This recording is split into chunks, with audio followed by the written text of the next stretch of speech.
Hi friends, எல்லோரும் எப்படி இருக்கீங்க? இன்றைக்கி நம்ம பார்க்க போகிறது முட்டை கிரேவி தாங்க பண்ணியிருக்கிறோம். சிக்கன் மட்டன் எடுக்காத நாளில் இந்த மாதிரி முட்டை கிரேவி செஞ்சு சாப்பிடுங்க. டேஸ்ட்டு சூப்பராக இருக்குங்க. இந்த முட்டை கிரேவி சப்பாத்தியோட, சாதத்தோட, இட்லி, தோசை இப்படின்னு எல்லாத்தோடையும் வச்சு சாப்பிடும் போது ரொம்பவே டேஸ்ட்டாக இருக்குங்க. இது செய்கிறதுமே ரொம்ப ஈஸிங்க. இந்த முட்டை கிரேவி எப்படி செய்கிறதுன்னு பார்க்குறதுக்கு முன்னாடி இன்று பிறந்தநாள் மற்றும் திருமண நாள் கொண்டாடுற எல்லாருக்குமே என்னுடைய வாழ்த்துக்கள். இப்போ வாங்க நம்ம ரெசிபி எப்படி பண்ணலான்னு பார்த்துடலாம். இப்போ ஒரு கடாய் அடுப்பில் வச்சுக்கிட்டு இதில் 3 ஸ்பூனுக்கு கடலெண்ணெய் சேர்த்துக்கிறேங்க. 1/2 ஸ்பூனுக்கு சோம்பு சேர்த்துக்கலாம். அதுக்கப்புறமா இதில் வாசனை பொருட்கள்லாம் சேர்த்துக்கலாங்க. இதெல்லாம் நல்லா பொரிஞ்சு வந்தால் பிறகு 3 பெரிய சைஸ் பல்லாரி வெங்காயத்தை நல்லா பொடிசாக இந்த அளவுக்கு நல்லா கட் பண்ணி வச்சுருக்கிறேன். இப்போ இந்த வெங்காயத்தை சேர்த்துக்கலாம். வெங்காயத்தை சேர்த்துட்டு அடுப்பை மிதமான தீயில வச்சுக்கிட்டு இந்த வெங்காயத்தை நல்லா வதக்கிக்கலாம். இப்போ வெங்காயத்தை நல்லா கண்ணாடி பதம் வர வரைக்கும் வதக்கிக்கிட்டாச்சு. பெரும்பாலும் நம்ம வைக்கிற கிரேவிக்கு இந்த மாதிரி இருந்தால் போதும்னு சொல்லுவோம். ஆனால் இந்த முட்டை கிரேவிக்கு வெங்காயம் நல்லா பிரியாணிக்கு நம்ம வெங்காயத்தை எப்படி வதக்குவோமோ அதே போலயே நல்லா ஃப்ரை ஆகி வரணுங்க. இங்கே பாருங்கள், இந்தளவுக்கு நல்லா கலர் மாதிரி வந்தால் பிறகு இது கூடவே 2 ஸ்பூனுக்கு இஞ்சி பூண்டு விழுது சேர்த்துக்கலாம். அதுக்கப்புறமா இஞ்சி பூண்டோட பச்சை வாசனை போகிற வரைக்கும் இதை வதக்கிக்கலாங்க. 3 தக்காளி பழம் நல்லா கனிஞ்ச தக்காளி பழமாக எடுத்துகிட்டு மிக்சியில் அடிச்சுட்டு நான் இதோட சேர்த்துருக்குறேன். இப்போ தக்காளியோட பச்சை வாசனை போகிற வரைக்கும் இதை நல்லா வதக்கிக்கலாம். அடுப்பை மிதமான தீயிலேயே வச்சு வதக்கிக்கலாம். அதுக்கப்புறமா கொஞ்சமாக கருவேப்பிலை சேர்த்துக்கலாம். நல்லா கருவேப்பிலையை இந்த நேரத்தில் சேர்க்கும் போது நல்ல ஒரு வாசனையும் டேஸ்ட்டும் கிடைக்குங்க நம்மளுக்கு. இப்போ தக்காளியோட பச்சை வாசனை போகிற வரைக்கும் நல்லா வதக்கிக்கிட்டாச்சு. அடுத்து நம்ம மசாலா பொடி சேர்த்துக்கலாம். 1/2 ஸ்பூனுக்கு மல்லிப்பொடி, 1 ஸ்பூன் சீரகப்பொடி, 1/2 ஸ்பூன் வத்தப்பொடி, 1/4 ஸ்பூன் மஞ்சத்தூள், 1/2 ஸ்பூனுக்கு கரம் மசாலா, 1/2 ஸ்பூன் மிளகுத்தூள் எடுத்துருக்கிறேன். இந்த இடத்துல நீங்கள் காரம் எப்படி சாப்பிடுவீங்களோ அது அந்த அளவுக்கு நீங்கள் வத்தப்பொடியும் மிளகுத்தூளையும் கூட்டியோ குறைச்சா சேர்த்துக்குங்க. இப்போ மசாலாவோட பச்சை வாசனை போகிற வரைக்கும் மறுபடியும் ஒரு தடவை நல்லா வதக்கி விட்டுக்கலாம். இந்த மாதிரி படிப்படியாக நம்ம செய்யும் போது இந்த முட்டை கிரேவியோட டேஸ்ட்டே வேறு லெவலில் இருக்குங்க.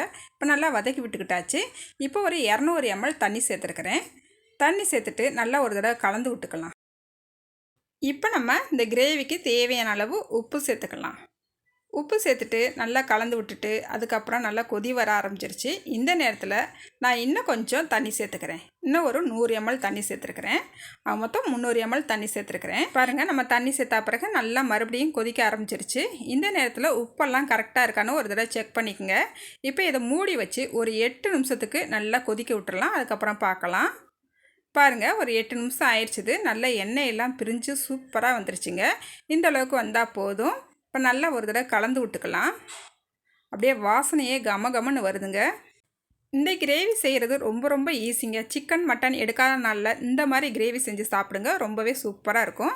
இப்போ 5 முட்டையை நல்லா வேக வச்சு நடுவில் கொஞ்சம் கீரல் போட்டு எடுத்து வச்சுருக்கிறேன். இப்போ இந்த முட்டையை நம்ம கிரேவியோடு சேர்த்துக்கிற போகிறோம்.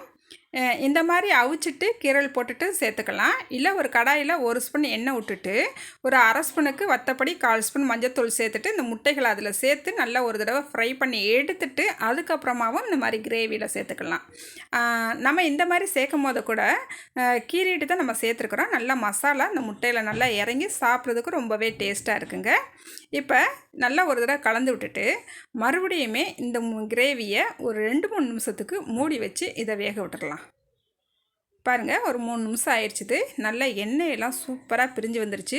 முட்டையோட கலரும் பார்த்திங்களா நல்லா மசாலா மேலே பிடிச்சி கலருமே நல்லா மாறி வந்திருக்குது. மல்லியெல்லாம் கொஞ்சமாக தூவி விட்டுக்கலாம்.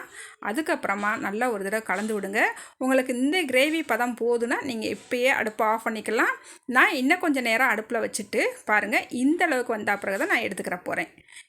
இந்த முட்டை கிரேவியை இந்த மாதிரி நல்லா தொக்கு கணக்காக வச்சு சாப்பிடும் போது டேஸ்ட்டுமே வேறு லெவலில் இருக்குங்க. அப்படியே சூடான சாதத்தில் ஒரு முட்டையும் ஒரு கரண்டி அப்படியேவும் அந்த கிரேவியும் அப்படி எடுத்து வச்சு அப்படியே சுட சாப்பிடும் போது ஆஹா, டேஸ்ட்டே வேறு லெவலில் இருக்குங்க. அதே போல் தோசைக்கு, இட்லிக்கு, சப்பாத்திக்குன்ட்டு எல்லாத்துக்குமே வச்சு சாப்பிட்லாங்க. ரொம்பவே டேஸ்ட்டாக இருக்கும். நீங்களும் இன்றைக்கி இதே மாதிரி ட்ரை பண்ணி பாருங்கள். ட்ரை பண்ணிவிட்டு எப்படி வந்துச்சுன்னு மறக்காமல் கமெண்ட்டில் சொல்லுங்கள். இந்த வீடியோ உங்களுக்கு பிடிச்சிருக்குன்னு நம்புகிறேங்க.